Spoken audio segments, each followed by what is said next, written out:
আর আমি না হয় ছোট্ট একটা বাসা নিয়ে ওইখানেই থাকবো। তুমি পারবে না আমার সাথে কষ্ট করে থাকতে?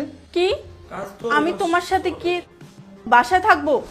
এটা তুমি ভাবলে কি করে? দেখো, তোমার এই সয় সম্পত্তি দেখে আমি তোমাকে বিয়ে করেছিলাম। ভেবেছিলাম তোমাকে বিয়ে করলে আমি রাজরানীর মতো থাকতে পারবো। যেহেতু এখন তোমার কিছুই নেই, সো আমি আর তোমার সাথে থাকতে পারবো না। তাছাড়া আমার বয়ফ্রেন্ড আছে, আমি তাকে অনেক ভালোবাসি। ওর এই শহরে নিজস্ব বাড়ি আছে, টাকা পয়সাও আছে। আমি তার সাথে গিয়ে থাকতে পারবো। তুমি না হয় তোমার বাবার সাথে গিয়ে গ্রামে থাকো, না হলে এই শহরে ছোট একটা ঘর খুঁজে ওখানে থাকো, তাতে আমার কি, আমি গেলাম। আরে তোমরা হাসছো কেন? হাসবো না তো কি করব? হাসছি এই কারণে, কারণ এই সম্পত্তি সব কিছুই আমার নামে আছে, এগুলো কিছুই বিক্রি হয়নি।